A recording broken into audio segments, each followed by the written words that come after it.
Okay, Andy Graham, hobo traveler in the Bellevue Hotel in Lomé, Togo. I'm slumming it. I really like the personality of Diallos over there. There's like a bunch of students over there and everybody's talking to me, and I'm surrounded by a bunch of guys here with suits. Diallos is Africa. Okay, but did you come to Africa? If you're coming for work, this is a place you'd stay because you want to live just like at home and you don't really come for a cultural experience. Okay, James R. from Portsmouth, I'm probably not saying this, UK, said it absolutely perfect. He gave me his full name, he told me everything. I know, I mean, UK is not the same. United Kingdom, Britain, Great Britain, is not the same perspective as an American. Do you have a strategy to keep traveling as long as possible? I have a strategy. Is it working? I'm not sure. I won't know until I die. My strategy is to try to live in each place for 1 to 3 months. And I'm going to probably choose the top 100 places on my list. Yeah, that's not true. I'm going to... Okay, you don't really buy a city. You move to a hotel. Once I find a hotel in a certain place, like if I go to Liberia, I'm going to find a hotel. I'm going to go to that hotel and I'm going to stay for, I'll find a benchmark, a place where I can move to for 2 days. Then I'll walk around and I'll find a hotel for 2 or 3 months. The problem with getting older is we can't walk. We can't dodge things.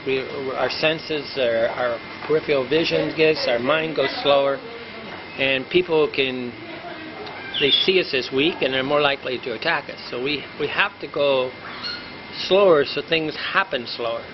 And so my strategy is to move to places for 1 to 3 months and stay there, and then as I'm in that place, I plan to the next place. And I've been starting to do that for the last couple of years. He wants to know where my final days will be. I don't think I have any choice. It probably will be the USA. I think there's just no way to get anybody other than even a wife or a girlfriend cannot protect me against all the paperwork that involved in dying and all the medical things.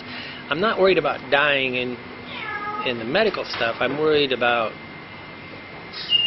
I don't want to accidentally jump outside the system and end up in the streets of Africa. Some old guy was living in the Delhi, bus stop for years as a heroin addict. Oh, stories like this. Basically, the only place I know they can't throw me out in the streets for sure is in America. In the UK, you can do it. You can probably... I might not get thrown out in the street in the UK. Germany, I doubt that I would. But I'm not going to die unless I have 2 wives in one of these countries, and somehow I got a way of giving them money to make sure they take care of me even when I'm insane. Because what happens is we lose our mind, and then we end up, slowly sitting there in senility while people don't feed us, right? In America, they'll put me in a nursing home. I don't know how they do it, but they put me in a nursing home and you live the rest of your life until you die. Okay, so I'm going to continue to travel into it. I do need money. I'm starting to need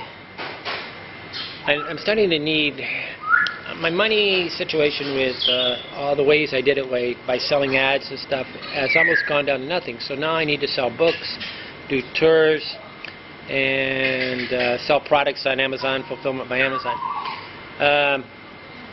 I'm going to collect Social Security only about $400 when I'm 62, which is it's enough to travel, but it's not enough to buy plane tickets, and it's not enough to ward off the boogeyman, right? I'm going to always have to have probably $2,000 in reserve for a plane ticket, sitting around in cash in my room, and I got a whole bunch of things I got to do, and I have to have this strategy, protocols in mind.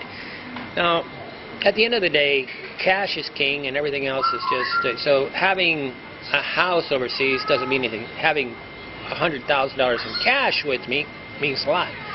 So I'm going to probably start stockpiling money and getting a much more conservative until I have maybe, I don't know, enough to fly home plus another 10 to 15,000.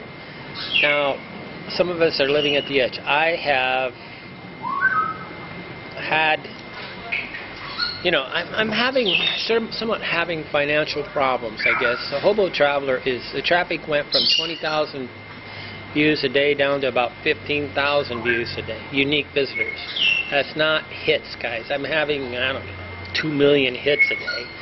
It's unique visitors. We had as high as 20,000 unique visitors. That would make, I mean, when people are getting on Twitter and Facebook, they're trying to get, 5 people. We get that without even thinking. Okay. So I do have a strategy, and I do have a protocol, and each person is different, right? You create your comforts and the amount of money. This is where I'm sure I have it well thought out more than almost anybody on the planet from a moving point of view. A lot of people know how to live in one specific location. I know how to live in 90 specific locations.